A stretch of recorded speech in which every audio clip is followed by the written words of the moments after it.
గురుకులాల మీద మీరు బీఆర్ఎస్వి ఆధ్వర్యంలోనే బ్రహ్మాండంగా గురుకుల బాట అనే కార్యక్రమం మీరు చేసిన తర్వాత ప్రభుత్వంలో కొంత చలనం వచ్చింది, కొంత యాక్టింగ్ చేసినారు. మంత్రి గారు పోవాలా, ఎమ్మెల్యే గారు పోవాలా, అధికారులు పోవాలా అని ముఖ్యమంత్రి ఏదో చెప్పినట్టు వాళ్ళు పోయినట్టు 4 రోజులు యాక్టింగ్ చేసినారు. కానీ ఏమాత్రం ఇంప్రూవ్మెంట్ లేదు. ఇంకేమైనా ఉంటే అధోగతి పాలైంది తప్ప ఇవాళ రాష్ట్రంలోని గురుకులాలు అధ్వానంగా మారిన విషయం కూడా నేను మీకు గుర్తు చేస్తా ఉన్నా. ఆ విషయంలో కూడా తప్పకుండా బీఆర్ఎస్వి కొంత పోరాటం చేయాలి, తప్పకుండా మనం క్రియాశీలంగా ముందుకు పోవాలని చెప్పి కూడా నేను కోరుతా ఉన్నాను. కానీ పోరాటాలు చేయడం ఒక ఎత్తు, వాటి గురించి మళ్ళీ ప్రజల్లోకి తీసుకొని పోవడం ఇంకొక ఎత్తు. తప్పకుండా మనం చైతన్యవంతంగా పనిచేయడంతో పాటుగా మరి పోరాటం చేసే విషయాన్ని కూడా కింది స్థాయి దాకా తీసుకొని పోవాలి. ఇక్కడ ఉన్న ప్రతి పిల్లగాడి దగ్గర, మనోడి దగ్గర, తమ్ముడి దగ్గర మీ అందరి ఫోన్లు ఉన్నాయి. ఫోన్లో మీరు అందరూ సోషల్ మీడియా చూస్తారని నాకు తెలుసు. కానీ చాలామంది యాక్టివ్గా లేదు మన విద్యార్థి విభాగంలో. నిజానికి అందరికంటే ఎక్కువ యాక్టివ్ ఉండాల్సింది మీరు. కానీ మీరు ప్రేక్షక పాత్ర పోషిస్తున్నారు, అలా చూస్తున్నారు తప్ప మీరు చేస్తున్న పని చెప్పుకుంటలేదు. మీరు అందులో ఫోకస్ అయితేనే, అందులో చెప్పుకుంటేనే, ప్రతి అంశం మీద కంటెంపరీ పాలిటిక్స్లో మాట్లాడితేనే మీరు నాయకులుగా ఎదుగుతారు తప్ప లేకపోతే మరి కేవలం ప్రేక్షకులుగానే మిగిలిపోయే ప్రమాదం ఉంటుంది. ఎందుకంటే ఇప్పుడు విద్యార్థి ఎన్నికలు లేవు, విద్యార్థి సంఘాల ఎన్నికలు లేవు, గతంలో ఉన్నాయి. ఇప్పుడు జగదీశ్వర్ రెడ్డి గారు లాంటి నాయకులు వీళ్ళంతా కూడా విద్యార్థి ఉద్యమం నుంచి ఎదిగొచ్చిన నాయకులు. తమ్ముడు బాల్క సుమన్ కానీ, అట్లాగే జగదీష్ అన్న కానీ, ఇంకా చాలామంది విద్యార్థి రాజకీయాల్లోంచి విద్యార్థి దశలోనే రాజకీయాల్లో అన్నాడు సిద్ధార్థ కాలేజీలో అన్న కూడా మరి విద్యార్థి ఎన్నికల్లో పోటీపడ్డ నాయకులు. ఇట్లా ఆ రోజుల్లో ఎలక్షన్లు ఉండేవి కాబట్టి విద్యార్థి నాయకులు కూడా ఎదిగారు. కానీ ఇప్పుడు లేవు, ఎన్నికలు లేవు.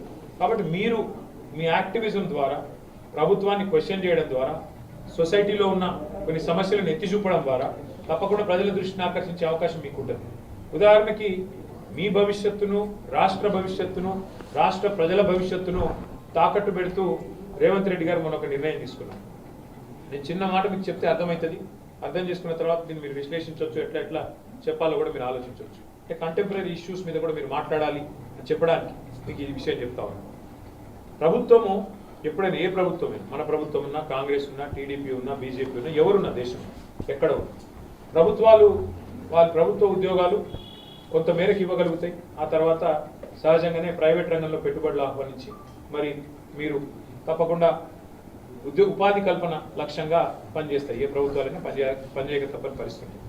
ఆ క్రమంలోనే ప్రభుత్వాల దగ్గరికి ఎవరైనా వచ్చి ఒక దరఖాస్తు ఇచ్చి, సార్ మేము ఒక పరిశ్రమ పెట్టుకుంటాం, మాకు జాగా ఇవ్వండి, మాకు స్థలం ఇవ్వండి అంటే చాలా తక్కువ ధర, చాలా తక్కువ ధరకు, మార్కెట్లో ₹1 కోటి ఉంటే ఎకరం, అక్కడ వాళ్ళకి 5 లక్షలకో 10 లక్షలకో ఇచ్చి, ఎందుకు ఇస్తాం అట్లా ల్యాండ్? ఒకటే ఒక్క కారణం, ఉద్యోగాలు ఇస్తారు, దీంతో పాటు ట్యాక్స్ వస్తే రెవెన్యూ వస్తుంది, ప్రభుత్వానికి ఆదాయం పెరుగుతుంది, రాష్ట్రానికి మంచి జరుగుతుంది, ఎకనామిక్ యాక్టివిటీ జరుగుతుంది అనే ఉద్దేశంతోనే ల్యాండ్స్ ఇస్తాం. ప్రతి ప్రభుత్వం చేస్తుంది ఆ పని. దేశంలో కేంద్ర ప్రభుత్వం చేస్తుంది, మనం చేస్తాం, అందరం చేస్తాం. అట్లా గత 50-60 సంవత్సరాలుగా హైదరాబాద్ మహానగరంలో 21 పారిశ్రామిక వాడలు ఏర్పడ్డాయి. హైదరాబాద్ మహానగరంలో ఓఆర్ఆర్ లోపల, ఓఆర్ఆర్ కొద్దిగా బయట 21 పారిశ్రామిక వాడలు. ఇప్పుడు జీడిమెట్ల, మల్లాపూరు, నాచారము, కాటేదాను, అట్లాగే మన బాలనగరు, ఇట్లా చాలా ఇండస్ట్రియల్ ఏరియాస్, పారిశ్రామిక వాడలు ఏర్పడ్డాయి. పారిశ్రామిక వాడలు మొత్తం గవర్నమెంట్ ఏర్పాటు చేసింది. అంటే రెవెన్యూ భూములు, ప్రజల భూములు తీసుకొని, రాష్ట్రం సంపద తీసుకొని చాలా తక్కువ ధర ₹1 కోటి ఉండే కాడ 5 లక్షలకు 10 లక్షలకు, అంటే 5% 10% మార్కెట్ రేట్ మీద ఇచ్చేసి మీరు ఉపాధి కల్పన చేయండి అని చెప్పి పారిశ్రామికవేత్తలకు ప్రభుత్వాలు మరి భూములు ఇచ్చినాయి.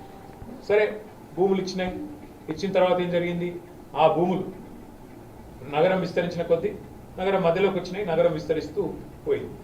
ఇవాళ రేవంత్ రెడ్డి ప్రభుత్వం, కాంగ్రెస్ ప్రభుత్వం చేస్తున్న స్కామ్ ఎంత పెద్దది అంటే, మీకు చిన్న ఎగ్జాంపుల్ నేను చెప్తాను. మన ప్రభుత్వం ఉన్నప్పుడు కూడా నేను పరిశ్రమల మంత్రిగా పనిచేసిన, మున్సిపల్ మంత్రిగా పనిచేసిన. నా దగ్గరికి కొంతమంది వచ్చినారు, అన్న మాకు 10 ఎకరాల భూమి ఉంది నాచారంలో, దీన్ని మీరు మాకు లైసెన్స్ ఇవ్వండి, పర్మిషన్ ఇవ్వండి, ఈ 10 ఎకరాలు నేను అపార్ట్మెంట్ కట్టుకుంటా, మాల్ కట్టుకుంటా అంటాడు. అంటే నేను అన్నా, ఈ 10 ఎకరాలు ఎందుకు ఇచ్చింది ప్రభుత్వం అని? ఇండస్ట్రీ పెట్టమని ఇచ్చింది. మరి ఇండస్ట్రీ పెట్టమని ఇస్తే ఇండస్ట్రీ నడుస్తలేదన్నా, ఏం చేయాలి? మొత్తం నగరం మధ్యలోకి వచ్చింది కదండి. నేను నాన్ పొల్యూటింగ్ ఇండస్ట్రీ నడుపు. పొల్యూటింగ్ ఇండస్ట్రీ అయితే ప్రజలు అబ్జెక్షన్ పెడతారు, కానీ నాన్ పొల్యూటింగ్ ఇండస్ట్రీ నడుపు. ఐటీ పెట్టి వద్దంటలేదు కదా, ఐటీ పట్టుకో అంటే అట్లా నేను అపార్ట్మెంట్లు కట్టుకుంటా, నేను మొత్తం మాల్ కట్టుకుంటా, నా కుటుంబానికి మొత్తం పైసలు వేసుకోకపోతా నేను. మరి నీకు 5 లక్షలకు 10 లక్షలు ఇచ్చి, 10 లక్షలకు ఎకరం ఇచ్చి ఇలా నువ్వు మొత్తం అమ్ముకొని పోతా అంటే మరి ప్రజల సొమ్ము ఇది, నీ సొమ్ము కాదు, నా సొమ్ము కాదు.